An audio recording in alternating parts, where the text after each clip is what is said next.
Mabuhay! So another chance to appreciate our walo hanggang dulo this time yung collab nila with the One Shoe. I believe gagawa sila ng skit, so focus tayo sa acting nila. Pero enjoy lang din natin together. If you also appreciate this type of content, pakitapik naman yung subscribe button para makapag-suggest kayo ng mga next na papanoorin natin. So let's go. BDPH helps Shu with her new crush. Conversations. I'm having some serious boy drama and I don't know what to do. We can help you. Come on, tell us what's going on. Oh, slay. Yeah. Okay. With the smiles. I've been talking to this really cute guy and I texted him last night to see if he wanted to hang out this weekend. But he still hasn't texted me back. And it's 10 a.m. Yeah, buhay bibig. Peter, get your phone face. Oh, suave English. Spam text him until he responds. Show him how much you like him, or he might not think you're interested. Nice straight eyes. Are you sure you don't think double texting is a little desperate? Oh no, let me help you. Ah, suave acting ni Mika. Marami siyang experience, di ba?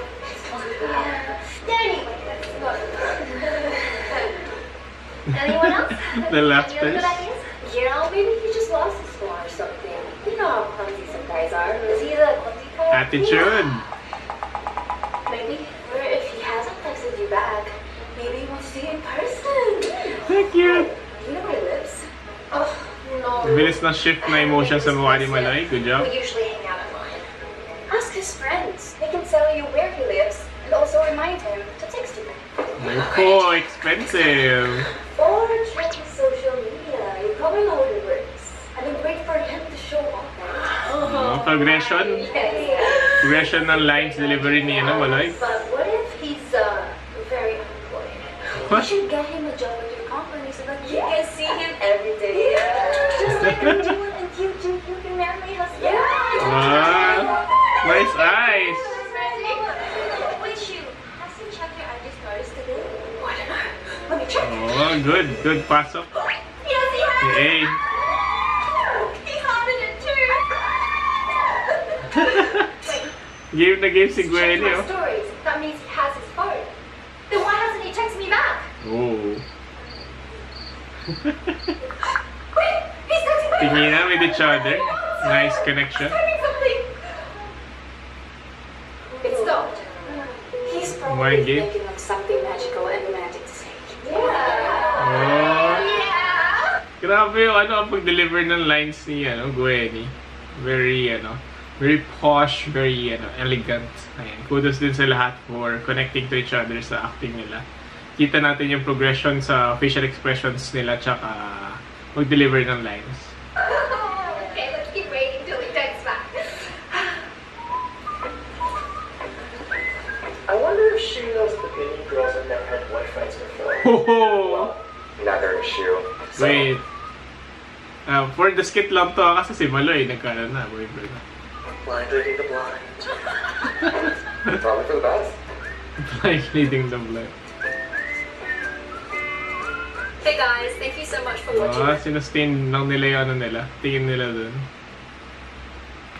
that skit. If you guys can't get enough and you want to see more, check out this link here. It's got Yung mga skit ni Shu.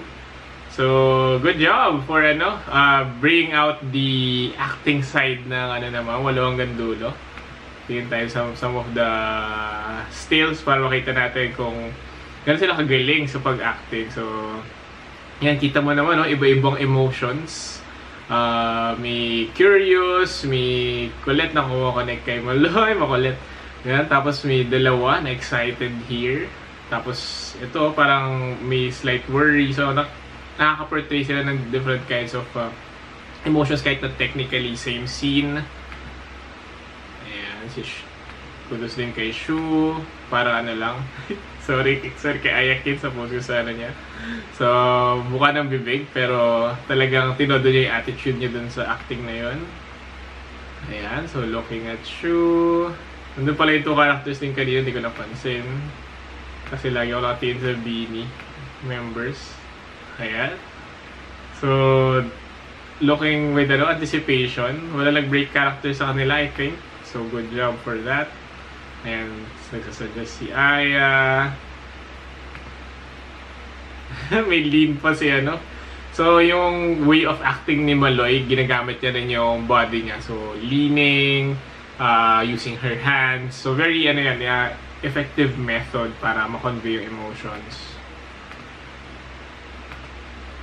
Ayan. Ay, grabe oh. Grabe si Gwen dyan oh. Pati again, si Maloy, ginagamit yung kamay niya. Si Gwen, all on her face.